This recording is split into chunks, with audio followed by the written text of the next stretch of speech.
Hello everyone, Sam Ferreter here, also known as Kiwi Bird Productions. In this video we are going to be talking about a series that was made by a friend of mine called The Feast. The Feast is a short film made by Dat Flipping Tomato 106. If you remember that name, it was because I did a video about him, about how his series was being cancelled. Now, instead of worrying about the fact that the series is coming to an end, I'm going to try and do my best in explaining the story of The Feast. Also, a quick reminder, I might make some mistakes during the story, so if you're watching Dat Flipping Tomato 106, please forgive me. Alright, here we go.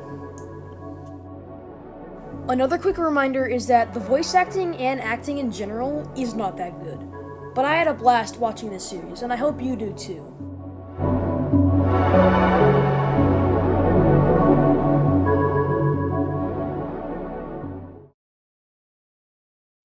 The video begins in a cold afternoon in mid-December of 2018. The recording starts off by a kid explaining how that there has been a crime scene not too long ago on the same street as theirs. Okay, so basically around this neighborhood, there's been a murder around this neighborhood. Now, based on the description of the video, the man that we see explaining the thing is named Andrew. When Andrew shows his disbelief in the crime scene of how nice the neighborhood was, a kid seems to be running from something or someone in fear. It's actually a pretty nice neighborhood. Just, Hello? hello? Now, according to the description of the video, his name is George. Sorry if that wasn't your name. They didn't specify who is who. Now, before we go any further, let's describe the crew really quick. We have Andrew the detective, George the assistant, and Julia the cameraman. Alright, I think we're all catched up. When George notices the two people, he says there is a man creeping him out on the other side of the street.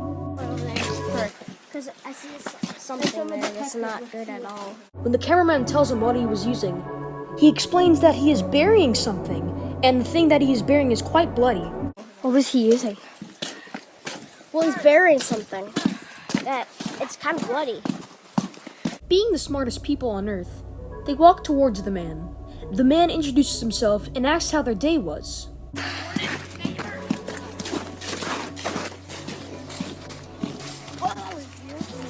Enjoy my life. How about you?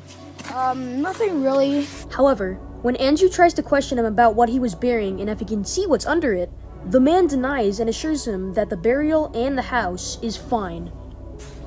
Can I go look under that snow thing? No. Okay, no need to. But I can reassure you that my house is fine. Okay, so a lot of things are going to happen during this clip. I will break down everything we know after the clip ends. You must be detective, right? Yeah. Well, I can tell. What was his name? Mr. Johnson, I'm pretty sure. Okay, so what is your name? Mr. Jones. I used to have a wife and children. Why you killed them? Okay, so here's what we know. 1. The man with the shovel is named Mr. Jones. What is your name? Mr. Jones. 2. Mr. Jones has a wife and children, who are assumed dead. I used to have a wife and children. Why you killed them? And 3. The murder victim was named Mr. Johnson. What was his name? Mr. Johnson, I'm pretty sure. Now, suspiciously, Jones and Johnson sound the exact same, but we'll get into that later. Mr. Jones warns both Andrew and George to leave the burial alone.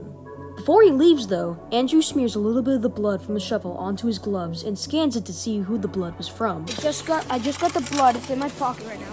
I got the DNA and I'm just gonna scan it. When Andrew scans the blood, he confirms that Mr. Jones killed not one, but many people during his massacre, hence all the different blood on it. So he basically murdered a lot of people. Could the snow burial be filled with many bodies and not just one?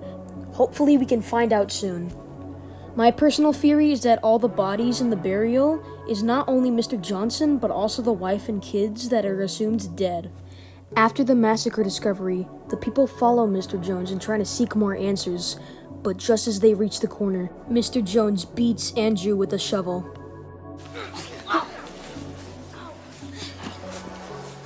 What the heck?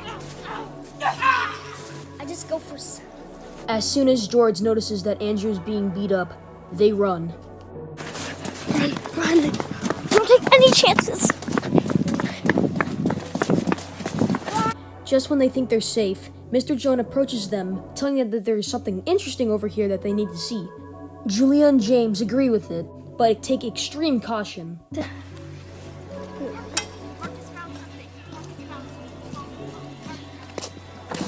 How does he know his name? This is a trap. This is a trap. This has to be a trap. It's a trap. Watch out.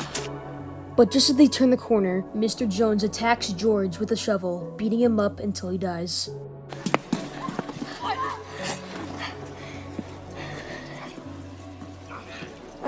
Julia being the only one alive, she tries to escape, but Mr. Jones attacks her, giving one final grin before Feast 1 concludes.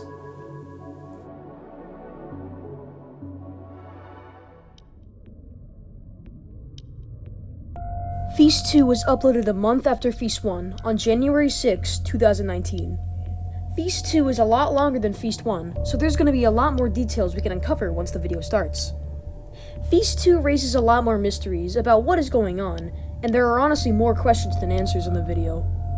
We'll try and break down the questions as best as possible, and with that being said, let's begin Feast 2.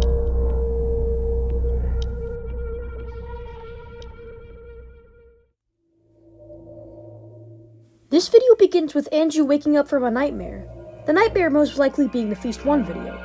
Right off the bat, we are getting some very bad vibes here, because right after he wakes up, we are already introduced to a new character. This guy is insane. He constantly mutters to himself and asks why Andrew woke up constantly. He seems to mutter about a he, and when Andrew tries to ask him who is this he replies with nobody. You're up. Listen, they're gonna hear us yelling. He's gonna hear us yelling. Who? Who's he? No, nobody. Listen, get in bed now. He even asks Andrew how he even knows you're a detective to begin with. How do you know you're a detective? After his muttering, he explains we are currently in lockdown from something or someone. We are going under lockdown. Okay, I don't want anyone freaking out. Okay. Just warning all the patients. Okay. Try to go back to sleep. Okay. Okay, so the first question we need to know is who the heck this guy even is. Suspiciously, he looks a lot like Mr. Jones from Feast 1, but based on his personality, he's probably not Mr. Jones. Second question is who is causing the lockdown? My answer is that Mr. Jones came into the place, which is most likely a hospital based on why he says patients a lot. When Mr. Jones comes into the hospital, he starts to kill everyone, hence why the lockdown has started. The third question is, did Andrew really wake up normally? It's actually starting to get to me that Andrew did not have a nightmare, but in fact was recovering from the attack of Mr. Jones' shovel. So the start of the video was actually Andrew waking up from his recovery. The tension is now getting really high as the man grabs a shotgun and goes out of the room. Okay, I'll see you later. Andrew tries not to think about it too much and decides to try and get some sleep. But sometime later, he starts to hear some voices.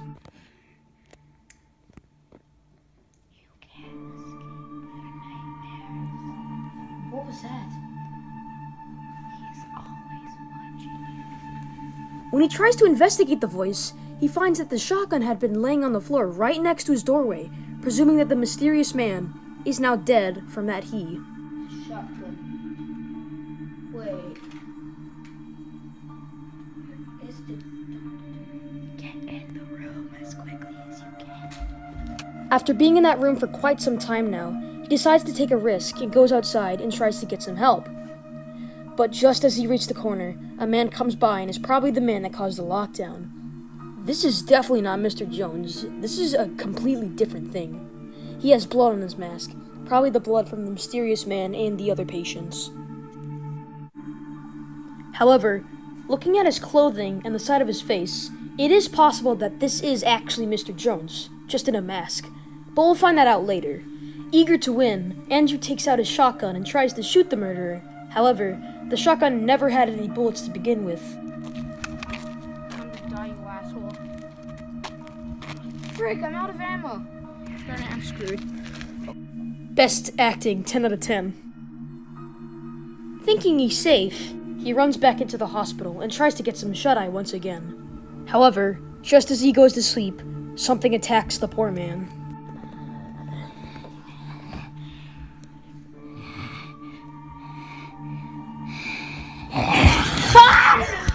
Time passes. Just then, 2 cops bang open the door and investigate what happened in the room. 2. This is police! What is this? Get it. This is that? Take this to the... I'm gonna send it back to the lab. Now, there's 2 important things we need to know about this case. 1 is that Andrew's body is missing. And 2, the murderer, who I'm now going to call Feaster, mask is here. So the Feaster most likely attacked Andrew, presuming to his death, and hid the body somewhere. Or, a more gory theory, literally eats him up. Why I bring this up is because during George's death, it looks as if he was also eating him as well. And finally, the video ends with the cops saying, "Let's get the others," concluding Feast 2. Let's get the others. This is Okay, going. I'm gonna go get the others.